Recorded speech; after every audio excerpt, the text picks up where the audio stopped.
Welcome back. I'm Udar Pratap Singh. You're joining us on News X. Our big focus this hour, India's External Affairs Minister Jaishankar has begun a trip to Washington to attend a high-level Critical Minerals Ministerial hosted by U.S. Secretary of State Marco Rubio from the 2nd of February to the 4th of February. This gathering focuses on securing global supply chains for rare earths and other key minerals essential for tech, EVs and defense away from China's dominance.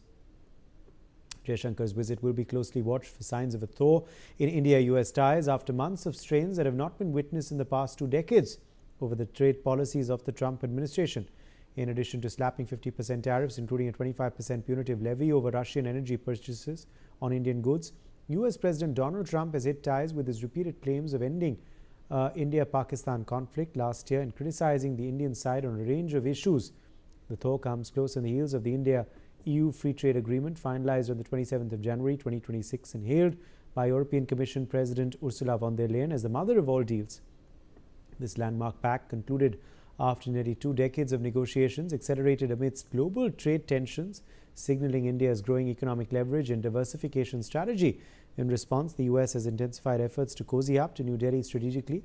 In fact, aboard Air Force One on January 31st, President Donald Trump dropped a major geopolitical bombshell on global energy markets. He claimed the US has already struck the concept of the deal for India to start buying Venezuelan oil, specifically as an alternative to Iranian crude. Meanwhile, Pakistan, despite its big push, has been notably snubbed and excluded from the event.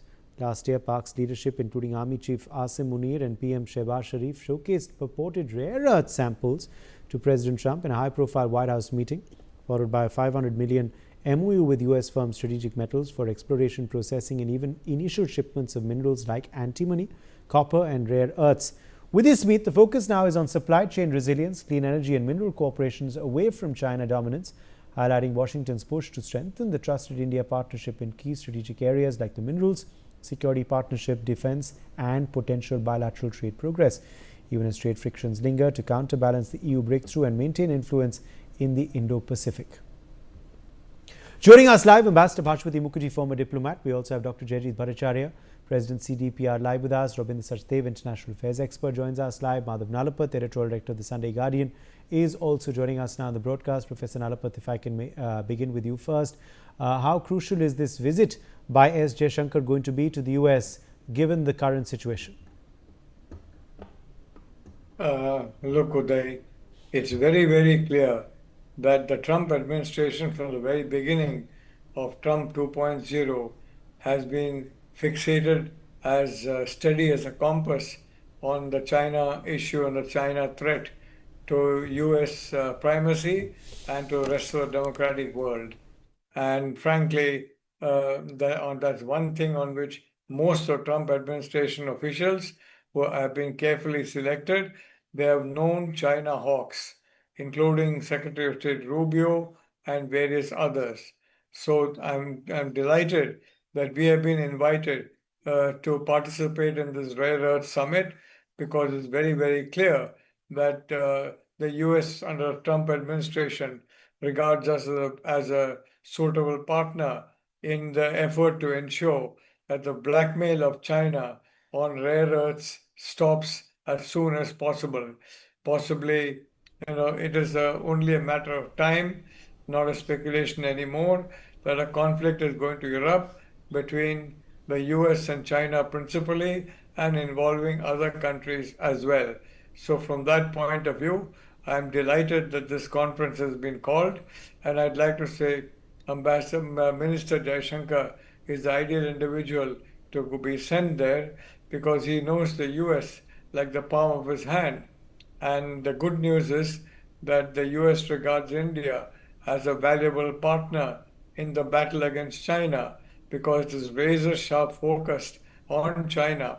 And I've got some more information which I can probably share to you and other viewers of NewsX, and that is that the US intelligence department is zeroing in on those policymakers in major countries who are unfortunately in the pocket of China, and one by one they want to target those leaders and ensure that accurate scandals erupt about them, and they are forced to quit. So the US, I'm happy under Trump administration, is absolutely laser focused on China, and I'm delighted that Minister Jaishankar is going there, and I think it's going to be a very valuable visit. And I think the entire partnership of rare earths, because India itself has been looking for rare earths in Kerala, Tamil Nadu, Odisha, and some other locations, and it's only a matter of time before we do it. In fact, unfortunately, previous administration did not pay much attention to rare earths, Yes. with the result that we allowed China to have a monopoly in that, and quite frankly, build up a huge trade surplus in that. So I'm delighted that we are now part of this rare earths alliance, and I hope that breakthrough will take place. A breakthrough will take place hopefully this year. Elon Musk had pointed out that the energy consumption of the US is going to fall behind that of China, if not this year, then next year. That was a warning signal that Trump was indirectly conveyed by Elon Musk. Because I can tell you one thing, Uday, if the US is eclipsed by China as the number one power in the world, then I think there goes the entire global stature of the US, and there goes, frankly, a lot of the value of the US currency, the US dollar, as a unit of basically of saving, including in several countries that are not at all using the US dollar. So I think I'm delighted that India has been invited, and I'm very, very happy that Minister Jaishankar must be on his way to the Yes. US now as we All right. speak. All right. Let me get I in think Ambassador Mukherjee that then as is well very quickly important. on this. Ambassador Mukherjee, on this meeting, how important is it according to you, this dialogue there, the subject that has been selected also? Uh, we are hoping for a thaw, of course, in ties and the eventual rollback, of course, of these additional tariffs. Could this be one step forward in that direction, the External Affairs Minister's visit? Not one step forward, Uday, it's 10 steps forward. It's a breakthrough because if you would recall, the last 6-7 months have been very rough on India, on India's government, and on the Indian people because we watched horrified while President Trump, like a bull in a china shop, trampled all over 1.4 billion people and their interests as if as if we don't deserve to exist, as if we are not the world's largest democracy, as if we are not the strategic partner that the United States needs to ensure a rule-based order in the Indo-Pacific. That is what we went through. This invite to EM, who, as you right, as Professor Nalapat says, knows the United States like the back of his hand. He has done two postings in Washington. One as a young officer when I was in New York, and then as ambassador. So the point here is that this visit will be crucial for EM to explain also why the India-EU FTA agreement is the mother of all deals, how it is now time for United States to sign on the FTA, which is ready for signature for the last 3 months. We are looking at big defense deals with the United States. That is what Trump also wants. Trump has also made an announcement, and I have not seen any confirmation on our side that we have agreed in principle to buy Venezuelan oil. And since he never gets his facts right, he said it's in return for Iranian oil. We stopped buying Iranian oil from 2019. We have broken no sanctions. But yes, Venezuelan oil, which is heavy, can be processed in our refineries, in which case we would do what we did with Russian oil. We'll sell it back to the Europeans. But then he can't say that we are fueling any war. We are helping him. We will sell it back in the open market through our refineries, which are perfectly equipped to refine Venezuelan heavy oil. But apart from that, there are so many other partnerships that have continued without any stoppage during this rough period of Mr. Trump periodically either shaking hands with the field marshal and it's very interesting that Pakistan has not been invited to the Rare Earth Summit, although we have not taken any tray inside the Oval Office to show how many rare earths or anything else we possess, which might interest this transactional American president. It's a very big deal for there, and we are going to, I think, finally find our way out of this strategic conundrum, because, as Professor Nalapa said, maybe it's finally dawning on him that all these tantrums with his closest strategic partners and allies is strengthening China's hand to become the next hegemon of the world. If he doesn't want China to become a hegemon, then he should start showing courtesy and respect for his strategic partners. And there, I think we've done quite well for ourselves there. We have not been subjected to the kind of language that President Macron, for instance, has been subjected to, and some other countries. He has treated his Western allies and NATO with utter contempt. Fortunately, we have been spared this, but we need to bring President Trump back to center stage, where an American president deserves to be, with his allies. And this particular meeting is a breakthrough, and EM is the best person to deliver. And I think he would be reaching United States in a few hours' time. Uday. Dr. Jaideep Bhattacharya, yesterday's budget also did have a component on rare earths, which is why this issue, of course, which shows that this issue is very, very crucial for our government. This is, of course, a Chinese counter, even though on a domestic front, ties with China have improved, and perhaps we could, say courtesy the hawkish Trump attitude that we've seen over the last year. But this forum, this visit, what significance do you attach to it? As we all know, that Pakistan has been desperately trying to recalibrate its posture and engage the Western partners. In spite of all of that, it has been excluded from the summit. And India has been following a very statesmanly, rule-based engagement with the rest of the world, even though the rest of the world may or may not have been doing the same with India. And in spite of Pakistan's overtures, Pakistan has been excluded, and India has been given a red carpet for coming in, which basically underlines that in global geopolitics, strategic relevance now flows from capability and trust, and not just alignment and rhetoric, or in a juvenile manner carrying the rare earth metals in a tray to the White House, as the ambassador mentioned. Those don't matter. Hard facts and hard capabilities matter, and that's where India is investing. Not that we are there, but we have had a long background in terms of capabilities through the IREL, the India Rare Earth Limited, and other initiatives. And then we have also doubled down in ensuring that we have the complete supply chain in place. Other countries such as Chile and Brazil are also desperately trying, but the technology is hard to tame in that sense, and India will go through the same process. We're also having some problems, but at least we have the capability and the heft to be able to overcome those challenges and be a significant alternative to as a supplier of rare earth metals, and also the downstream of rare earth, which is more importantly the magnets and the motors and so on. India has the ability to provide all of that, and that is where India is being invited for this the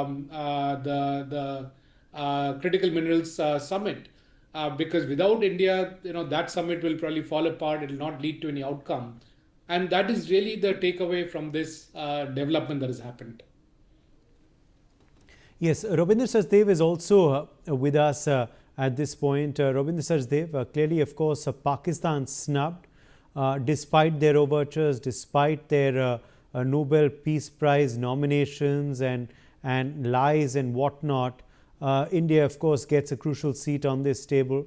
How important is this, Robindra, according to you, and what are you hoping will be the outcome of this visit? Thank you. I mean, the visit is definitely important, but at the same time, regarding Pakistan, maybe, but I would like to say one thing. Pakistan has signed an agreement with US Strategic Minerals, supposedly a $500 million deal, or this thing there, and out of which one sample shipment has already also been made. So there is some reality to that which is happening. How much do they have in their, in their reserves is not known, but there is some traction moving there. But yes, not being in this meeting is pretty strange and interesting, I would say, because if this is the intent, then they should have invited Pakistan also, right? But they've not. Whatever it be, so fine and good for us, India. Secondly, I think Minister Jaishankar's visit at this point of time, definitely regarding rare earths and critical minerals, is important. But I do also see some light on the horizon that the tariffs due to Russian oil could perhaps be soon removed. Could be, because we've reduced buying Russian oil. Okay. And as Ambassador also pointed out, Trump said that India will stop buying Iranian oil and buy Venezuelan. Sorry, sir, we are not buying anything from Iran. He meant Russian, let's say, right? So if during this visit some such a deal is stitched in, that okay, India will buy Venezuelan oil. And Venezuelan oil, again, as Ambassador said very rightly, it is the heavy dark oil, okay, which our refineries, especially our Jamnagar Reliance refinery, is very well equipped to process. Okay, similar as to the Russian crude oil that we were getting, that's also, heavy and dark. So that gives you actually more derivatives of the kinds of, diesels and jet fuel and, naphtha, etc. So who knows? It could be understood that, okay, fine. And Trump does want to sell Venezuelan oil. Okay, Venezuela had around 50 million barrels of oil which they had stored up due to the naval blockade and all, of which some, I think, 5 million already barrels have been sold, more will be sold, and they're being sold through a bank account in Qatar, by the way, which is not under American control, government control. But from that $500 million, they've given $200 million to Venezuela. Right. So what Trump would want is that more buyers of Venezuelan oil. So the oil companies who are doing those deals make, money. At the same time, he gets some dollars to give in to the Venezuelan government, because that's what the Venezuelan government needs, and thereby they control Venezuela more. So it could be logical for us if we are seeing, as compared to the market prices, that there is not much discount in Russian oil, or even if the discount is there, the other cost, there is friction, in terms of the shadow fleet, the insurance, and multiple intermediaries via whom we are buying. So if that economics is not viable, then why not go for the Venezuelan oil? And in the process, the 25% should, I think, be shaved off of the 50% that we are facing today. So I would actually look at that. The timing is good. The US ambassador has just come to India, joined hardly a month ago. Sergio, he has hotline direct to, he's a trusted confidant of Trump, and he wants to move the relationship also, because his performance, I mean, his worth will go up in Trump's eyes if he's able to perform. So he has, the ambassador here also has to perform. So if we can, nudge India along, or if we can convey or if we can bridge, let's put it this way, India and American interests, then he also gets a win, and Trump looks at him as a good high performer, and we get the 25% off due to the Russian oil. As to the balance FTA, the trade discussions which are there, I mean, that could then also be in time sorted. But I'm little hopeful that this 25% Russian tariff could, could go away for us soon. Yes, indeed. That needs to be the next step, isn't it, Professor Nalapat? If the US is serious about resetting this relationship, the additional 25% tariffs must go. How soon will they go is the big question, Professor Nalapat. Could it happen after this high-profile visit? Look, let me just point out two important facts.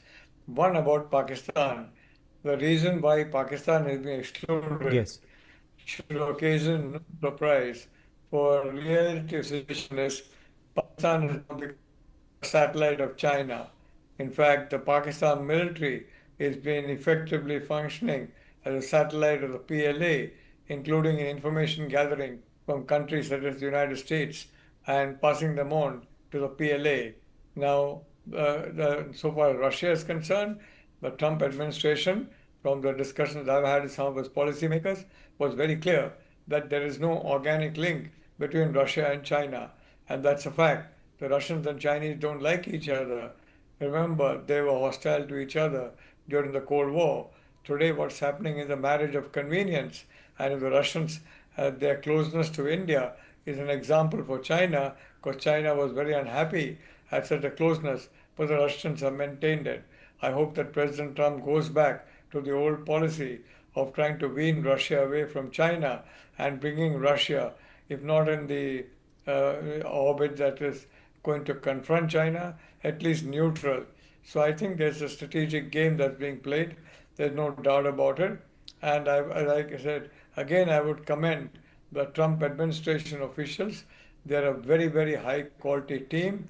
And well, the president has his ups and downs, but the team is extremely high caliber, and the team has been carefully selected to ensure that there's a razor sharp focus on ensuring that the Chinese never succeed in beating the United States in the way that Elon Musk indirectly warned. So I'm not surprised that Pakistan is not in the picture, because Pakistan is now effectively a satellite of China. They promised the US the moon in terms of rare earths, but guess what?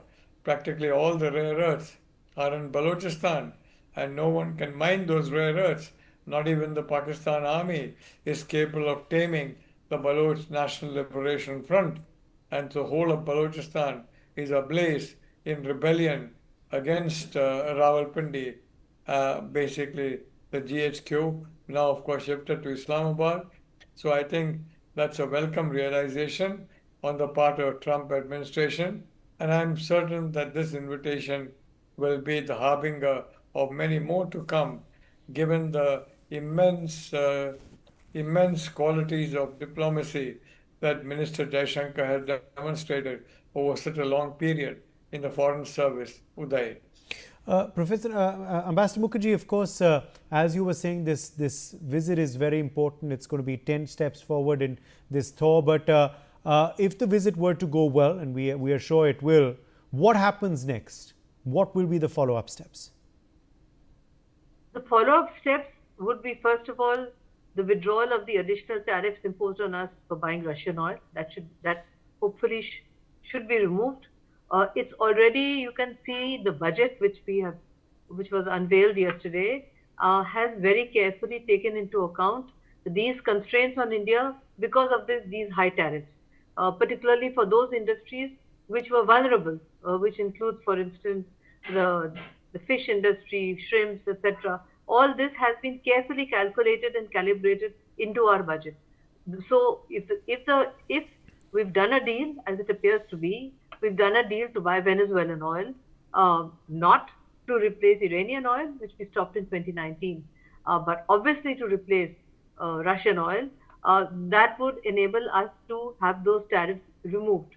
Secondly, the signing of the FTA, which actually did not annoy the Trump administration as much as they felt the EU had stolen a march on them. They wanted the FTA with us first and not with the EU.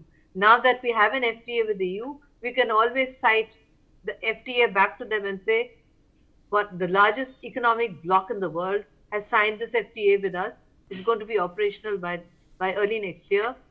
We've given you all these concessions, so now it's time to sign. Thirdly, the defense deal.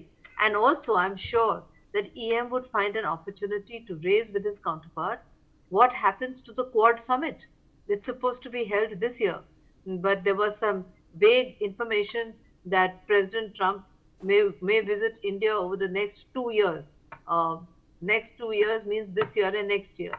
So that means that either we have a Quad Summit with President Trump participating virtually, or we have a Quad Summit early next year in 2027 with President Trump visiting India, in which case we could very well invite him to be the chief guest in our Republic Day parade like we did for the EU, because the Republic Day procession that we have in India is supposed to be the best right now, the best in the world. Highly spectacular, extremely impressive. So these are the various options we are playing with. But in the meantime, the other working groups and other systems of dialogue, including sharing of intelligence, etc., was never stopped.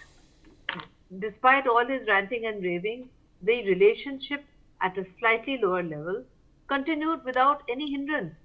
Not known to the outside world maybe, but very well known to both sides. And I think that the EM could also, I am told, he would be meeting some of the important Indian diaspora leaders, and he would get the opportunity of briefing them on which way we expect our diaspora to give us support during this moment. I do not think, Uday, I'm sticking my neck out, I don't think he's going to raise the issue of H-1B visa Right. to do that right now. Okay. That will. Okay. Okay. All Dr. this- Bhattacharya. Okay. Point taken. Dr. Bhattacharya, 60 seconds too. I'll leave you the last word. No, I would just amplify what the ambassador said. There were many agreements that were happening in parallel while the trade dispute was still going on. For example, last year towards the end, there was a 10-year defense framework agreement that was signed. In fact, from 2002 onwards, there's been a series of agreements with the landmark communications compatibility and security agreement for secure interoperable communication, which is a big deal. In fact, in 2016, there was a logistics exchange memorandum of agreement for mutual access to military bases. Again, a big deal, and all of these are continuing to be in place. So Yes. there will be no one defining moment, but India and US turn out to be natural allies. All right. Let's slip into a very short break. My thanks to all of our guests for joining us on this discussion.